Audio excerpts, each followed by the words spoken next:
भगवान जगन्नाथ की रथ यात्रा में तीनों मूर्तियों के हाथ पैर और पंजे क्यों नहीं होते। भगवान जगन्नाथ तीनों लोगों के स्वामी हैं। इनकी भक्ति से लोगों की मनोकामना पूरी होती है, लेकिन खुद इनके हाथ पांव नहीं हैं। जगन्नाथपुरी में जगन्नाथ जी के साथ बलदेव और बहन सुभद्रा की भी प्रतिमाएं हैं। जगन्नाथ जी की तरह इनके भी हाथ पांव नहीं हैं।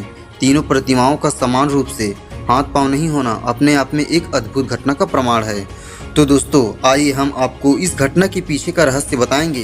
तो दोस्तों, अगर आप हमारे चैनल पर नए हैं तो चैनल को सब्सक्राइब कर वीडियो को एक लाइक जरूर करें। जगन्नाथ जी के अद्भुत रूप के विषय में यह कथा है कि मालवा के राजा को भगवान विष्णु ने स्वप्न में कहा, समुद्र तट पर जाओ, वहाँ तुम्हें एक लकड़ी का लट्ठा मिलेगा, उससे मेरी प्रतिमा बनाकर स्थापित करो। राजा ने ऐसा ही किया और उनको वहाँ पर लकड़ी का एक लट्ठा मिला। इसी बीच देव शिल्पी विश्वकर्मा एक बुजुर्ग मूर्तिकार के रूप में राजा के सामने आए और 1 महीने में मूर्ति बनाने का समय मांगा। विश्वकर्मा ने यह शर्त रखी कि जब वह खुद आकर राजा को मूर्तियां नहीं सौंप दें, तब तक वह एक कमरे में रहेगा और वहां कोई नहीं आएगा।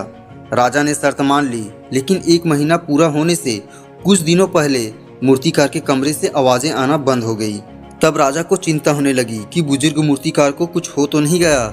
इसी आशंका के कारण उसने मूर्तिकार के कमरे का दरवाजा खुलवा कर देखा।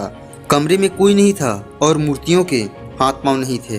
राजा अपनी भूल पर पछताने लगा। तभी आकाशवाणी हुई कि यह सब भगवान की इच्छा से हुआ है, इन्हीं मूर्तियों को ले जाकर मंदिर में स्थापित करो।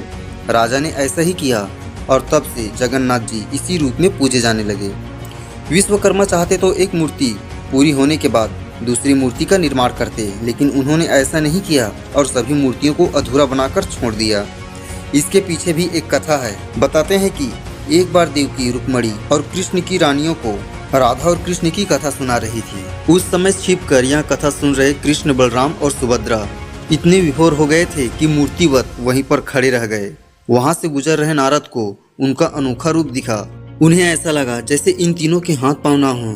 बाद में नारद ने श्री कृष्ण से कहा कि आपका जो रूप अभी मैंने देखा है, मैं चाहता हूँ कि वह भक्तों को भी दिखे। कृष्ण ने नारद को वरदान दिया कि वे इस रूप में भी पूजे जाएंगे।